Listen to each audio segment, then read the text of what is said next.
Relate na relate ako! Kala, parang nanginlove na ako sa kanya. Nakaka-tense naman ang story. Iba talaga! More pa! Dear M.O.R. Ibang kilig sa orig.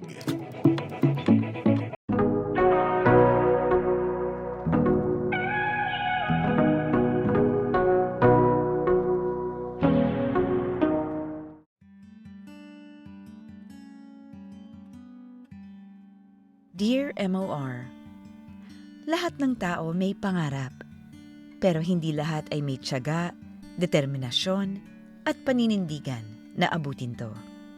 May mga pangarap na sinukuan na, meron namang iba na pilit inilalaban pa.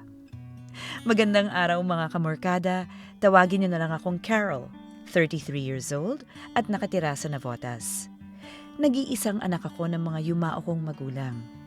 9 years old ako nang mamatay si mama dahil sa komplikasyon sa sakit niyang diabetes. Habang 11 years old naman ako nang mawala si papa dahil daw sa bangungot. Wala na sana akong mahihiling pa sa kabaitan at sa pag-aalaga sa akin ng mga magulang ko. Pareho silang nagtitinda ng isda sa palengke noon at kahit simple ang buhay ay kontento kami at masaya. Pero ganun siguro talaga. Kahit walang sakit ang makatapat sa nararamdaman ko noon, wala naman akong choice kundi magpatuloy sa buhay. Kahit pa wala na halos akong gana. Mabuti na lang at hindi ako sinukuan ng Tita Shirley ko noon na kapatid ni Mama. Siya ang nagsilbi kong magulang at nagpaaral sa akin hanggang high school. Pagdating ng college ay hindi na niya ako kinayang sustentuhan, kaya napilitan akong huminto sa pag-aaral at magtrabaho. Pagiging kahera sa isang maliit na grocery store ang una kong pinasukan. Naging staff din ako sa isang convenience store hanggang sa maging crew sa fast food. Mahirap, pero kailangan kong kumayod para sa sarili ko. Nahihiya na rin kasi ako sa pamilya ng Tita Shirley ko na kumupkup sa akin mula noon. Buti na nga lang at sa bawat hirap ay karamay ko ang kaibigan kong si Melay. Hindi nagkakalayo ang tinitirhan namin at naging close kami dahil sa paghahanap ng trabaho noon. Hindi rin siya nakatapos at breadwinner naman sa pamilya nila. Sisimulan ko ang kwento 8 years ang nakalipas. 25 years old kami at parehong ngarag sa paghahanap ng bagong oportunidad sa buhay.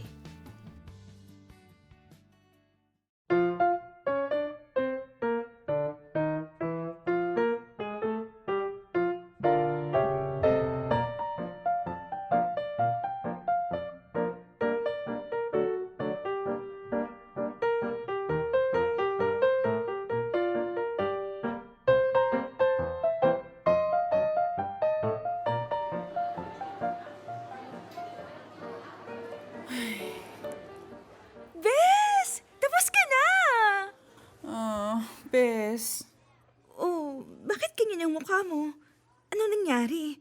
Ang tagal itong huli mong interview kumpara sa dalawang nauna kanina, ah. Paano hindi tatagal?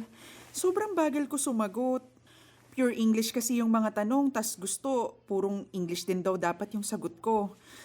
Ayun, ang bagal ko na sumagot. Nagka-utal-utal pa nga ako eh. Wala na, Bes.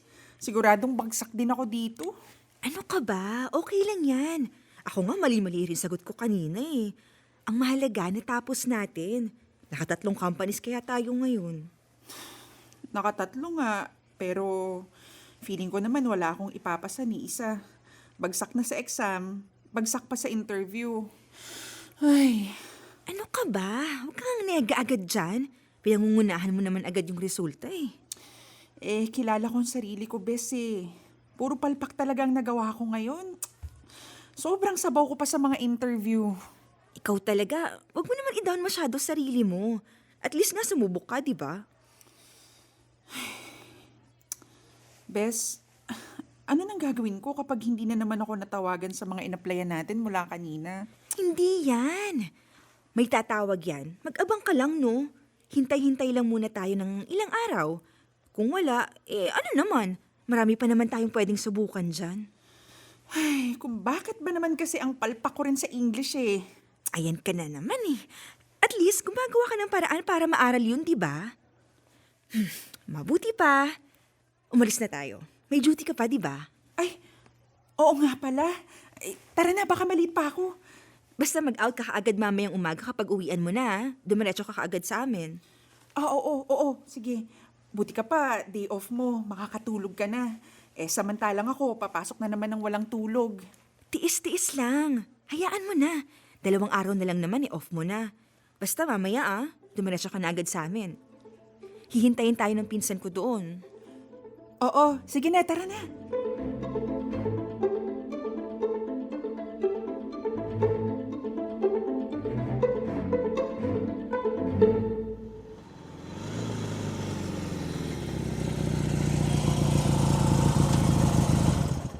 Ito pong bayad, kuya. Salamat po.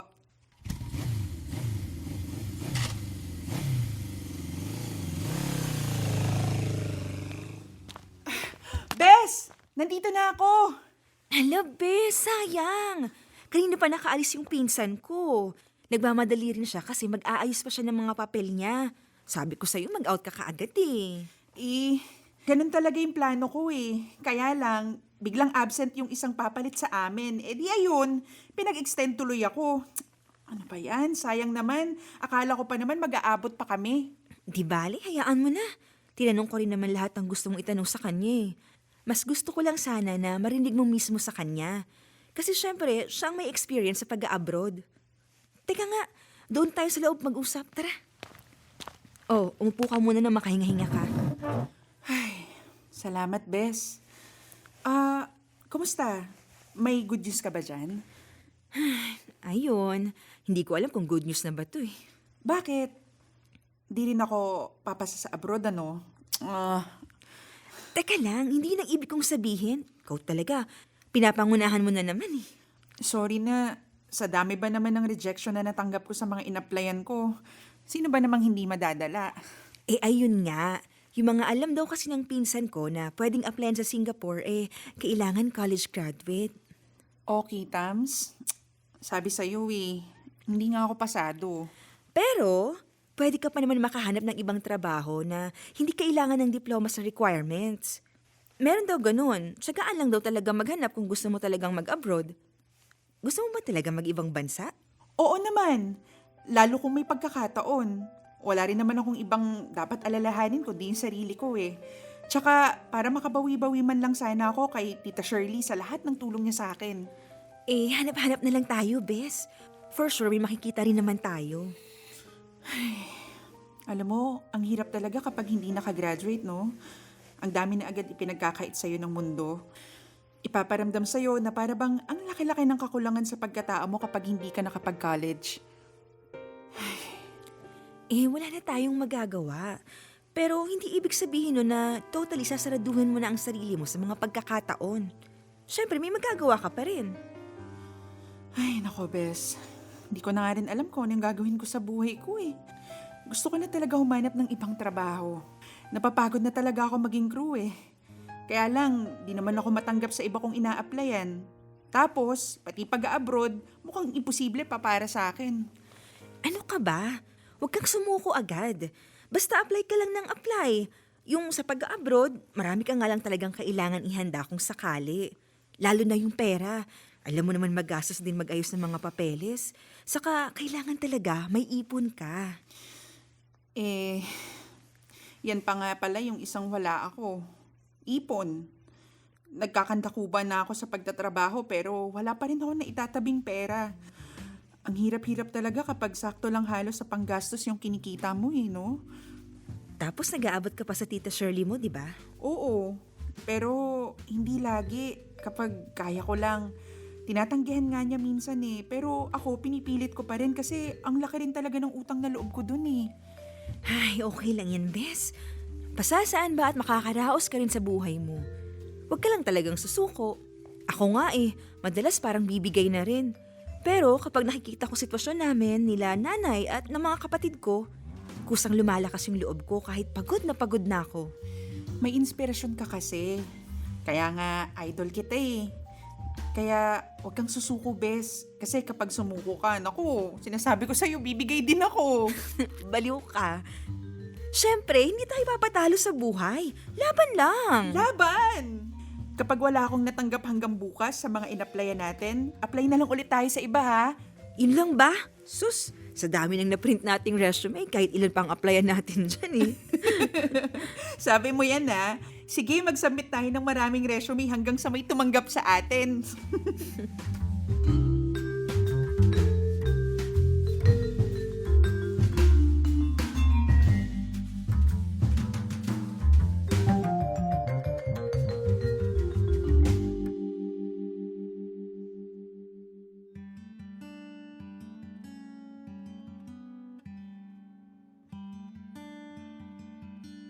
Madalas talaga dinadaan na lang namin sa biro ang pagod namin sa buhay ni Melay. Buti na lang din talaga at naging kaibigan ko siya. Kung hindi siguro, matagal na akong nagmukmuk na lang sa bahay.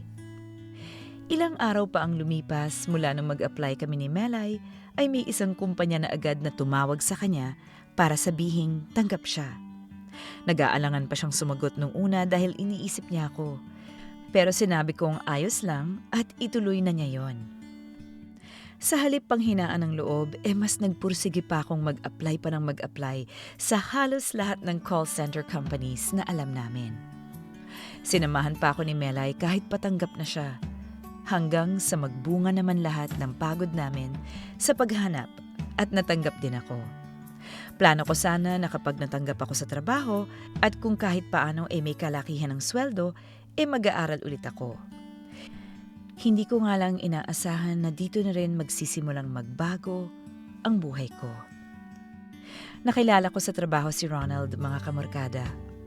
Sa madaling kwento ay nagkamabutihan at naging kaming dalawa. Pangatlong boyfriend ko siya at matapos ang halos 2 taong relationship, nabuntis niya ako. Nabigla man kami pareho sa nangyari at kahit medyo tutol man ang nanay Linda niya, ay itinuloy na namin sa kasal ang nangyari. Naging maayos naman lahat hanggang sa makapanganak na rin ako. Akala ko dahil sa nangyari ay imposible nang magawa ko pa ang pangarap kong makatapos sa pag-aaral. Pero hindi ko inaasahan na susuportahan ako ni Ronald sa desisyon ko. Kaya makalipas ang mahigit 2 taon mula nung mga anak ko, nagpa siya akong mag-aral ulit at kumuha ng BS Secondary Education, major in English.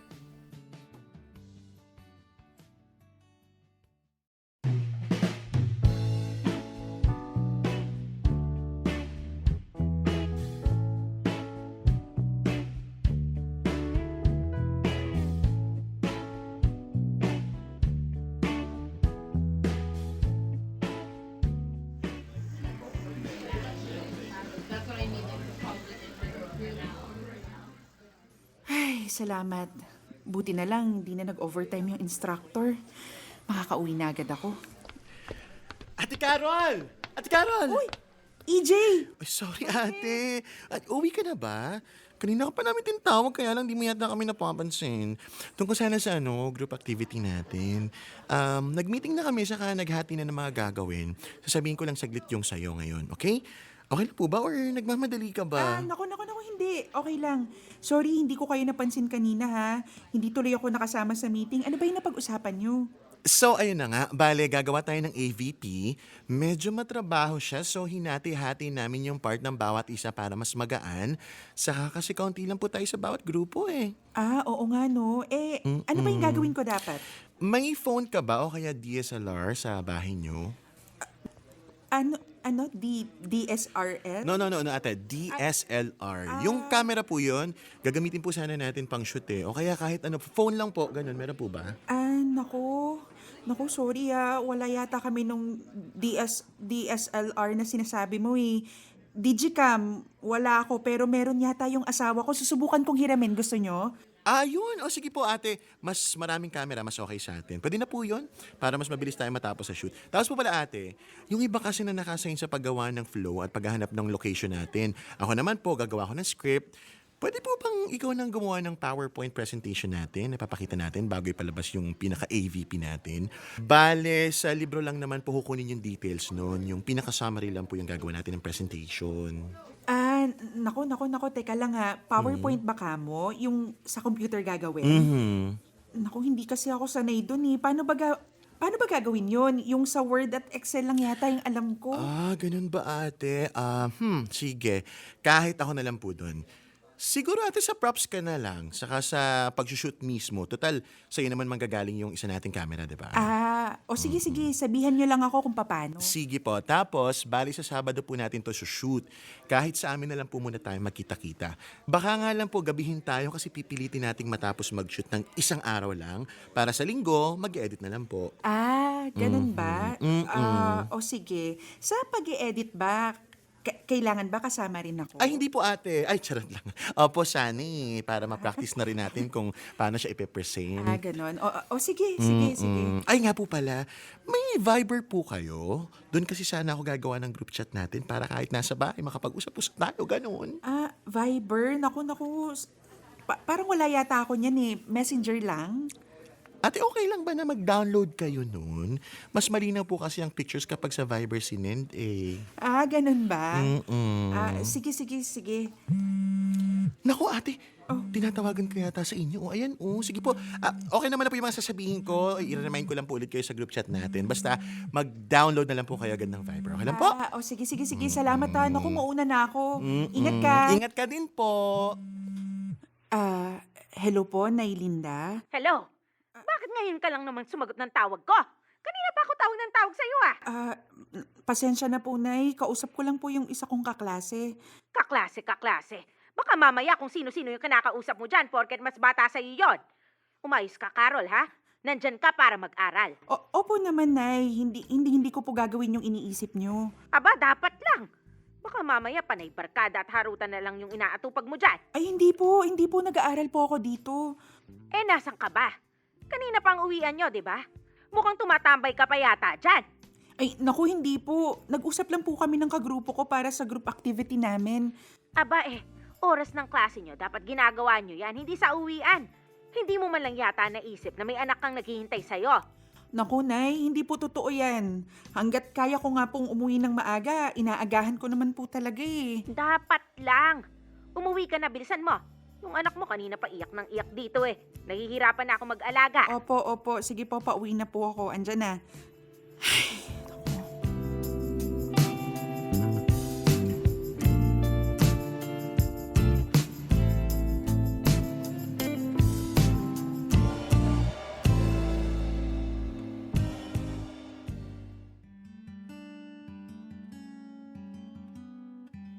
Mga kamorkada, ganito madalas ang eksena namin ng biyenan kong si Nanay Linda.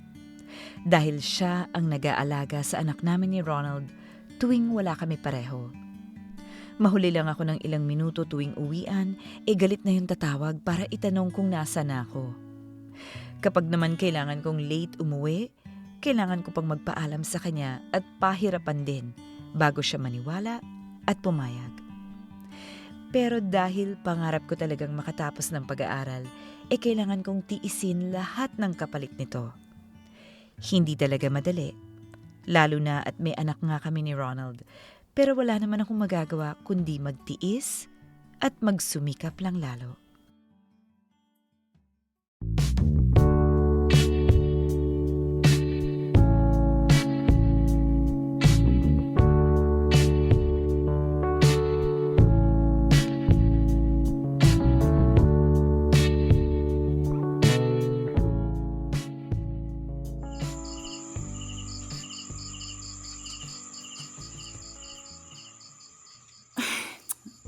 Gagawa pa nga pala ako ng assignment pagkatapos ko mamlansya.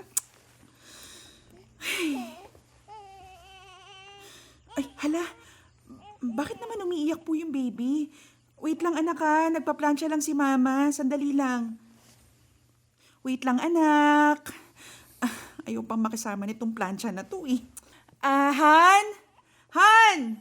Pakikuha naman saglit tong anak natin oh. Tatapusin ko lang planchahin tong damit mo. Matatapos na ako, sandali lang. Han! Ronald! Pakikuha muna Saba yung anak natin eh. Gagawa pa ako ng assignment ko eh. Gabi na. Oo, andyan na. Oh, hello anak. Bakit naman umiiyak ang bata na yan bakit umiiyak? Di ba ikaw pinakain ni mama? Kawawa naman.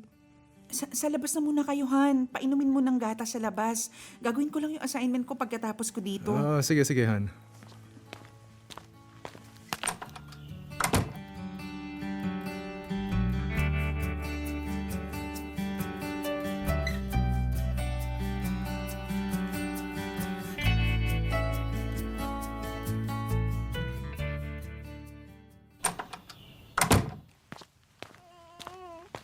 Han, sorry. Ayaw inumin yung tinimpla kong gatas eh. Gusto yata sa'yo. Baka pwedeng asikasuhin mo muna Kawawa naman eh. Ayaw tumahan sa pag-iyak ko. Saka sisingit na rin sana ako ng ligo saglit. Sobrang init eh. Sige. Sakto, tapos na ako mamlansya. Akin na. Ito. Ay. Sige, maliligo na ako Patutulugin ko na rin siya. Sige. Iwan ko muna dyan. Anak, naku, tahan na. Andito na si Mama. Ayan, sige na, dede na yan. Tapos matulog ka na, ha? Para lalaki agad yan. Ayan. Gagawa pang assignment si Mama eh. Marami pang gagawin. Tulog na.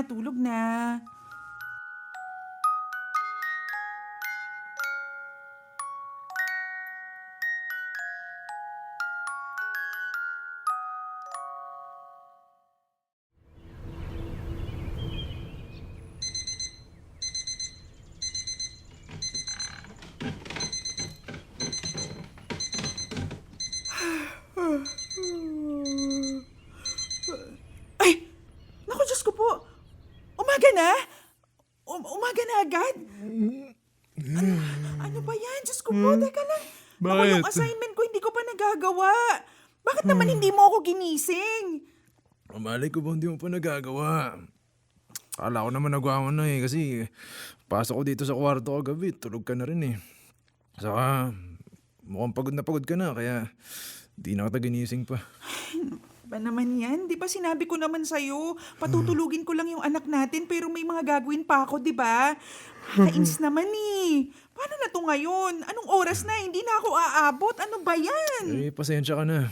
Di ko naman kasi alam eh. Kung alam ko, di sana ginising kita. Subukan mo nang gawin ngayon. Ay nako, hindi na. Hindi na rin matatapos yun eh. May mga essay pang sasagutan dito eh. Diyos ko naman kasi. Huwag mo naman ako idamay sa inis mo. Hindi ko naman ginustong magkaganyan eh. Bakit? Dinadamay ba kita? Natural lang naman na mainis ako kasi wala na naman ako maipapasa mamaya. Wala naman kasing may gusto nang nangyari, Han. Pwede ko bang idahilan yon sa instructor ko mamaya, ha? Hindi ko naman pwedeng gawing excuse yan eh. Han naman kasi. Okay. Ha? Okay. Ay, teka. Mag-aayos na ako. Baka maliit pa ako lalo eh.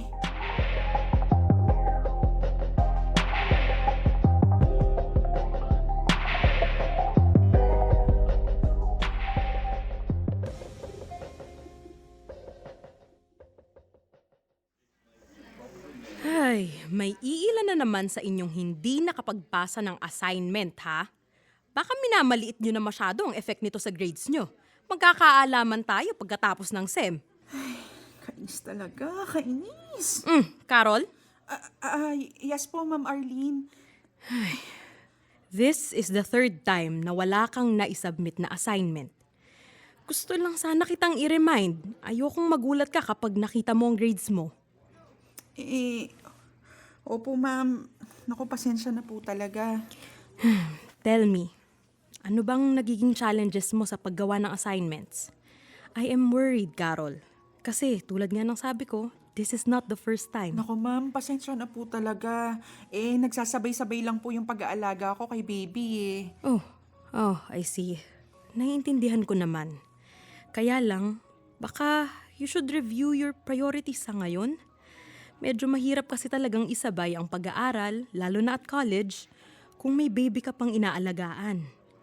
Baka parehong aspect ang mag-suffer, your grades and your baby, kapag hindi mo na-manage ng maayos. Pasensya na po, Ma'am. Hindi na po talaga mauulit to. I'll manage my time better po.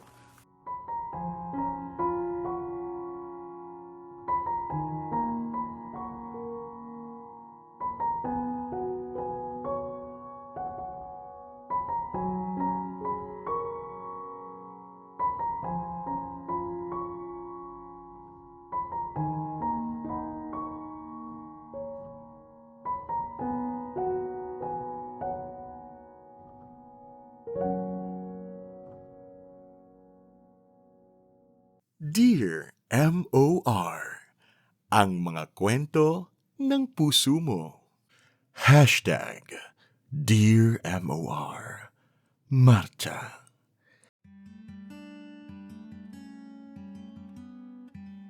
Sa totoo lang, nahihirapan talaga akong panindigan ang pag-aaral at ang pagiging asawa at ina ko. Lalo na at maliit pa ang anak namin ni Ronald. Pero ayoko namang isuko basta itong nasimulan ko. Kaya kahit sobrang hirap, pilit ko pa rin inilalaban. Marami lang talagang tulog at oras ang naisasakripisyo. Iniisip ko na lang na titiisin ko muna lahat para sa pangarap at para rin naman sa pamilya ko. Habang tumatagal ay mas naging mahirap pa ang bawat araw ko bilang estudyante, bilang asawa at bilang ina. Lalo na kapag sabay-sabay itong nanghihingi ng mga kailangan nila sa akin. Kung pwede nga lang sigurong hatiin ang katawan, baka matagal ko nang hinati ang sarili ko, magampanan ko lang ng maayos ang lahat. Pero hindi. Tao pa rin naman ako na may hangganan din. Sa kabila ng lahat, pilit kong kinaya. Hanggang sa mag-third year college na nga ako.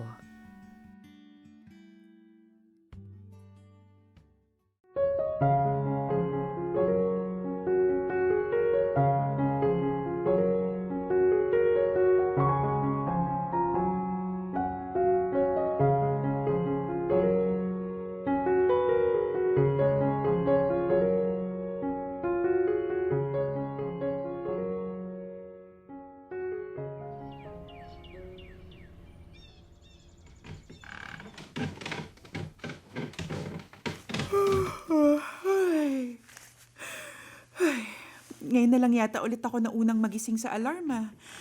Ay, makabangon na nga para makapagluto na agad. Ay, hala, bakit parang may nagluluto na? Eh, tulog pa rin si Ronald ah. Sino yung... Ay, Nanay Linda? Oh, maaga ka yatang nagising. Ah, ano pong ginagawa niyo rito ng ganito kaaga, Nay? Tsaka, bakit po kayo nagluluto? Ako na po dyan. Ay nako, hindi na. Huwag mo na akong pakialaman dito. Ah, ihatid naman po namin sa inyo yung apo nyo. Eh, bakit nagpunta pa po kayo dito? Bakit? Aba, bawal na ba akong magpunta dito sa bahay ng anak ko? Ay, naku, hindi naman po sa ganun, Nay. Nagtataka lang po ako kasi ang aga-aga pa rin po. Saka, baka pagod lang po kayo sa biyahe. Huwag mo akong intindihin. Ang inaalala ko ay yung anak at apo ko. Mukha kasing hindi na sila nakakakain ng maayos na lutong bahay. Puro pritong hotdog at instant noodles na lang yata yung inaagahan nila. Kakamadali mo. Yung anak kong si Ronald, hindi na rin siya nakakapagbaon ng masarap na pananghalian. Naku, Nay, hindi naman po laging ganyan. Opo, may mga oras po talagang mabilisang pagkain na lang ang nailuluto ko kapag sobrang aga talaga ng pasok ko. Pero kapag naman po wala akong pasok o kaya tanghali ang pasok ko, bumabawi naman po ako, Nay. Eh ayun na nga. Napapabayaan mo na ang mag-ama mo. Si Ronald, kitang-kita ko na rin na nangangayayat siya eh. Ako na yung naaawa dun sa anak ko. Todo kayod sa trabaho tapos hindi pa maalagaan ang asawa niya. Nako, Diyos ko. Alam ko pong naging busy ako sa pag-aaral, Nay, pero ginagawa ko naman po ang lahat para hindi naman mapabayaan ng mag-ama ko. Ay nako, ewan ko nga ba. Nag-anak-anak at lahat. Tapos bigla ka na lang mag-aaral. Wala ka na ngang naitutulong na trabaho sa asawa mo. Nagdagdag ka pa ng gastos ninyo. Sa halip na ipunin na lang para sa bata, napunta pa sa'yo. Ewan ko ba't nagustuhan ka ni Ronald, may pagkamakasarili ka.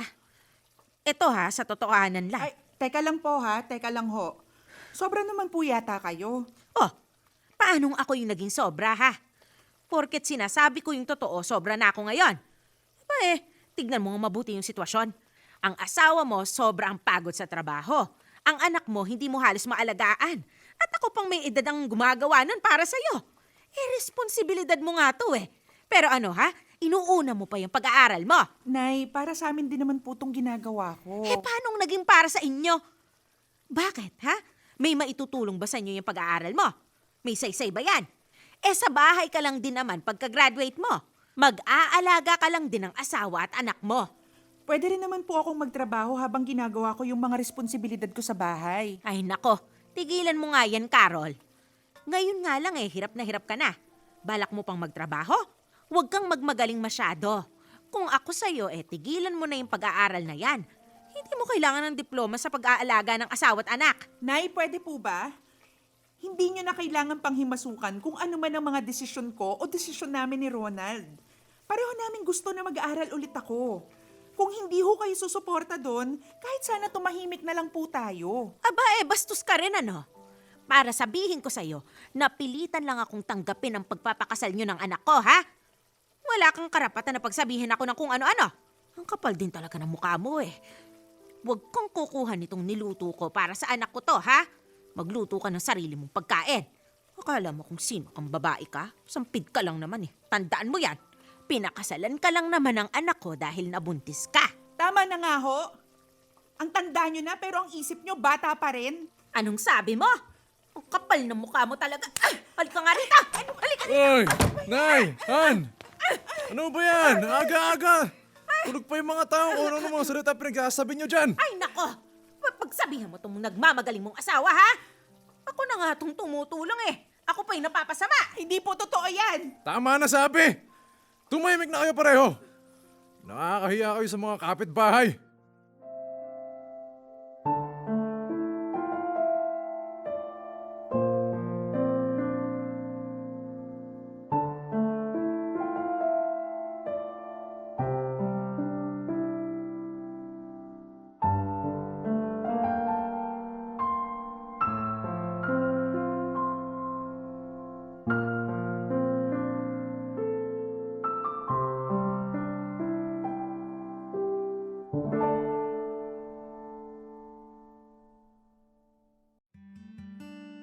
Mga kamorkada, tanggap ko naman na hindi ako tanggap ni Nanay Linda.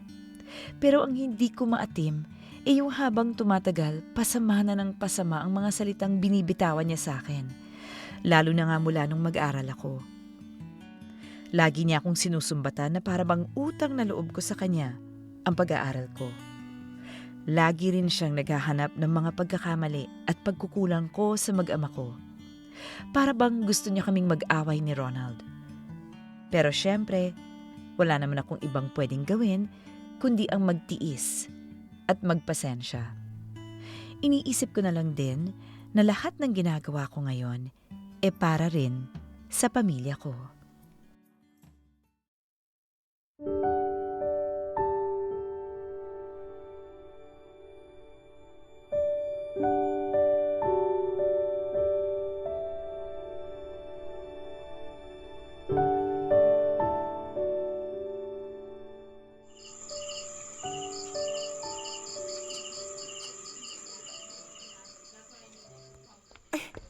Hala, ang dami ko na palang miss call galing kay Ronald. Alam naman niyang late akong uuwi ngayon na. Bakit kaya? Ay, hello, Han? Hello, nasaan ka na? Pauwi na, Han. Di ba sabi ko sa'yo gagabihin ako ngayon dahil sa research namin? Alam ko, pero huwag ka muna umuwi. Puntahan mo kami dito sa ospital. Ha? Ospital? Bakit? Anong ginagawa niyo sa ospital? Paano ka? Hindi ako. Yung anak natin, bilisan mo. Hinintay ka namin. Ano? Ano nangyari sa anak natin? Naku, Diyos ko po, ano kayang nangyari?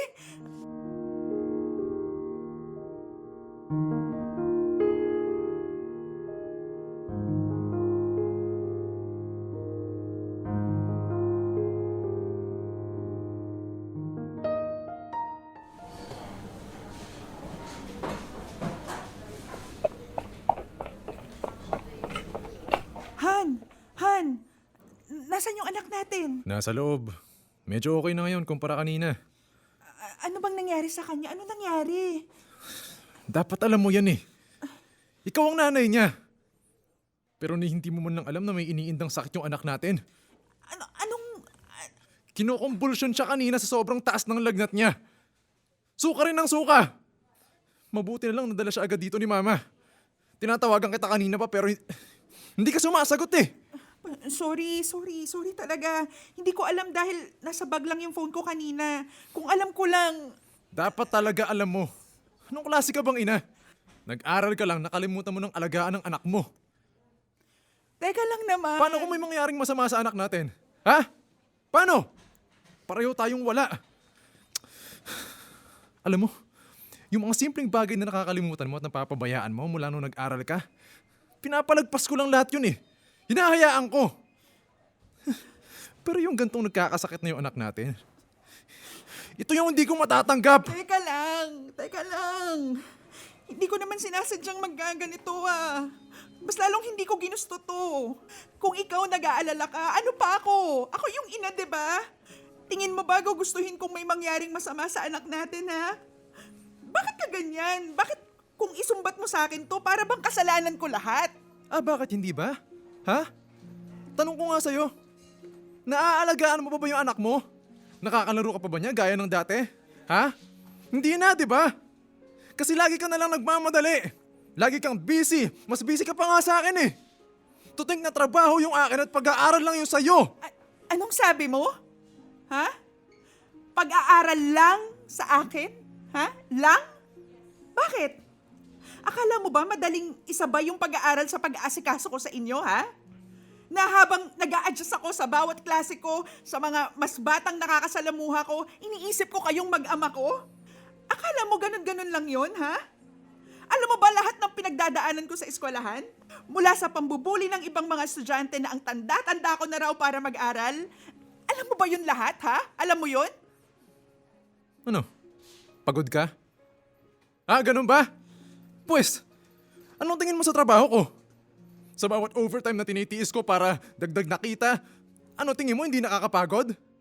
Ha? Tinitiis ko rin lahat. Kahit hirap na ako. Pero sinisiguro kong hindi ko kayo napapabayaang mag-ina. Alam mo, ha? Alam mo, pareho lang kayo ni nanay eh. Pareho lang palang ganyan ang tingin nyo sa akin. Pabaya. Walang kwenta. Bakit ba hindi nyo makitang sinisubukan ko naman na kayanin lahat? Na ginagawa ko naman lahat ng makakaya ko, di ba? Bakit hindi nyo yung nakikita? Bakit di mo tanong sa sarili mo? O baka naman mas matimbang pa yung kagastuhan mo makagraduate kaysa sa amin? Na baka mas kinain ka na ng pangarap mo kaya wala kang pakialam kahit napapabayaan mo yung pamilya mo. Paano mo nasasabi sa akin lahat yan ngayon, ha? Akala ko ba suportado mo ako? Na gusto mo rin akong makatapos. Diba? Tapos ngayon ganito. Isusumbat mo sa akin lahat na parang ako lang yung may gusto nito. Hindi ko na alam, Carol. Isipin mo na lang yung sitwasyon. Isipin mo! Alam mo, ha? Kung ganyan lang din palang saloobin mo sa pag-aaral ko, sana noon pa lang tumigil na ako. Sana hindi na umabot sa puntong to na nagtatalo-talo tayo ngayon. Akala ko naman karamay kita. Mali pala ako.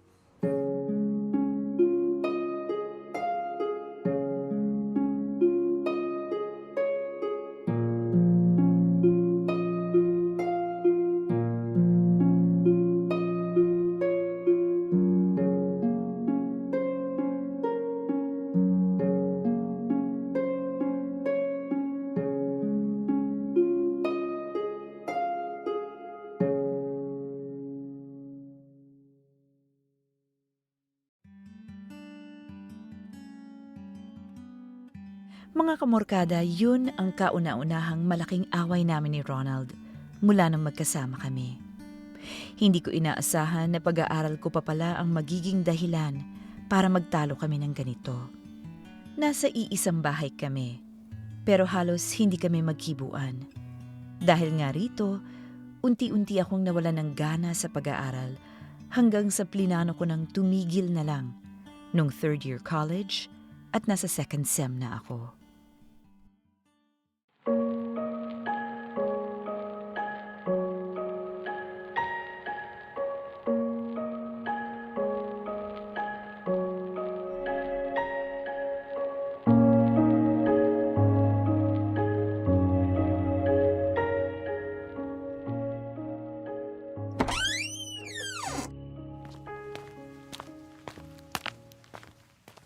Han?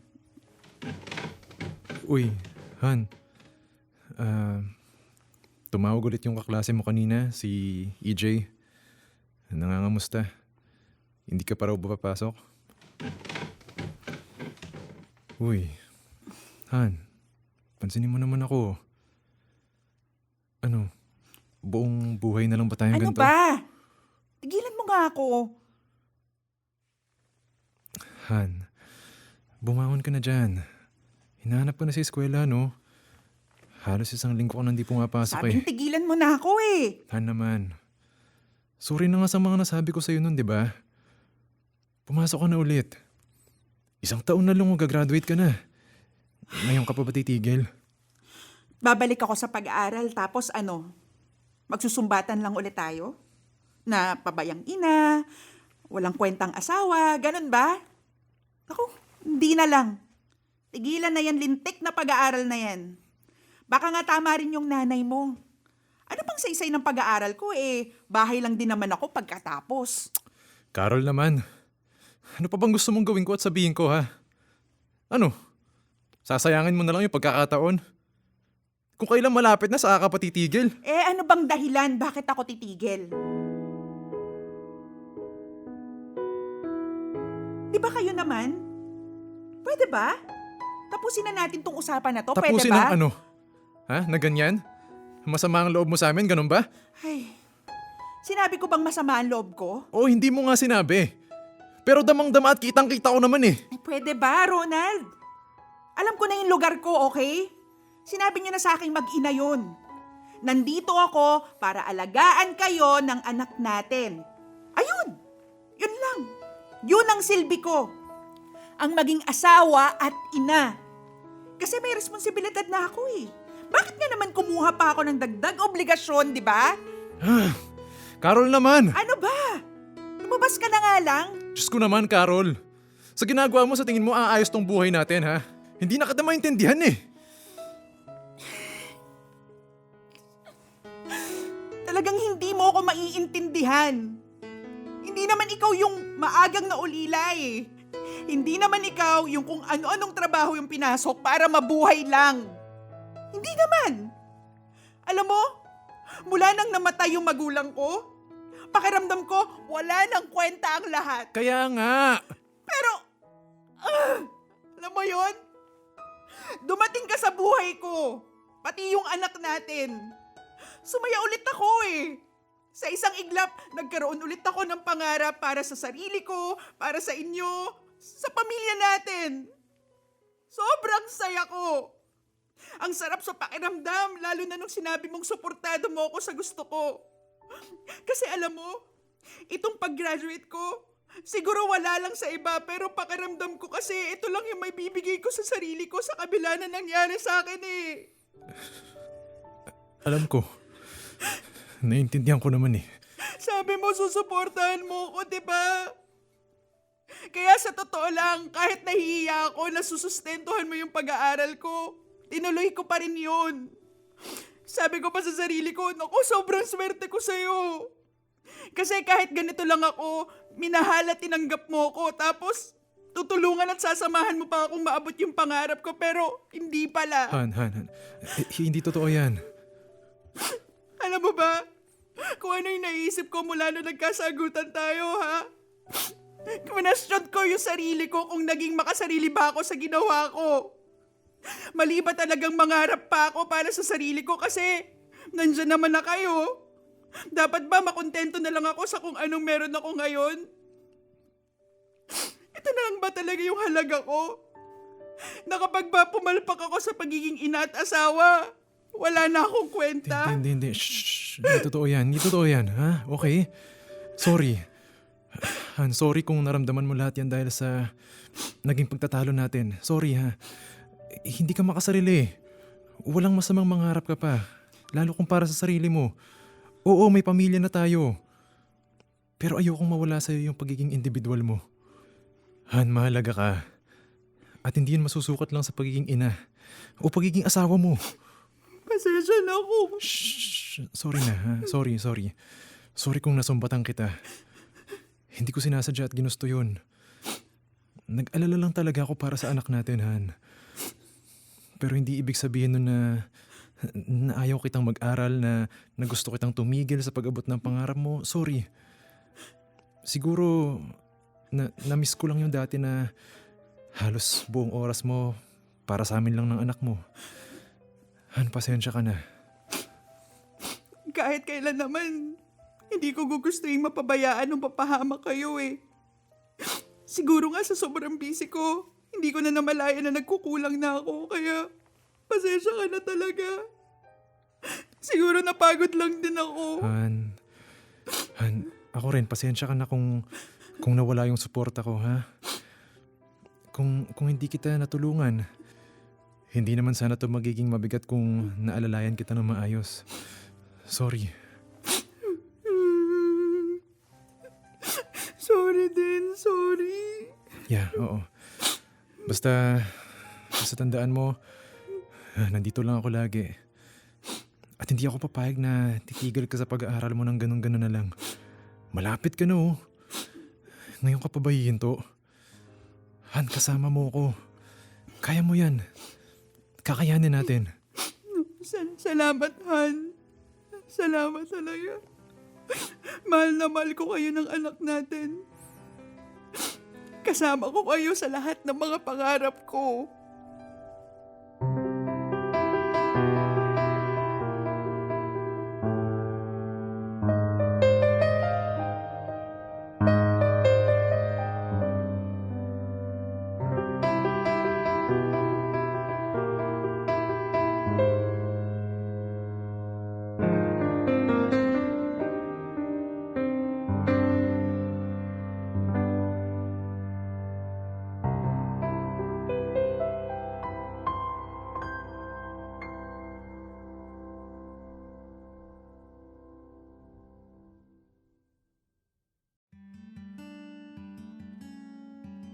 Mga kamorkada, last year nga ay nagbunga ang lahat ng pagtitiis, sakripisyo at pagtsatsaga naming mag-asawa. Nakagraduate na ako. Sino bang mag-aakala na ang ulilang tulad ko aabot pa rin sa ganito? Madalas akala natin kung anong ihain sa atin ng buhay, yun na yun. Pero ang hindi natin alam, kailangan lang din natin ng matinding tulak sa mga sarili natin para makuha natin yung mga bagay na gusto natin. Siguro kung nakontento na lang ako sa buhay ko noon, wala siguro akong Ronald at ang baby namin. At baka hindi ko na rin nakuha ang pangarap kong diploma. Mahirap talaga at sobrang daming magiging harang sa daan. Pero nasa atin kung paano tayo magpapatuloy. Kung talagang desidido ka sa isang bagay, bakit hindi mo gawin? Pasasaan ba't makakarating ka rin? Maraming salamat sa oras at pagkakataon na ibinigay niyo sa kwento ko. Sana nakaiwan ito ng inspirasyon sa mga kamorkada nating puno ng pangarap sa buhay, pero napagod nang magpatuloy. Mag-ingat kayong lahat at sana malampasan natin ang lahat ng hindi magagandang nangyayari sa atin ngayon. Tuloy lang.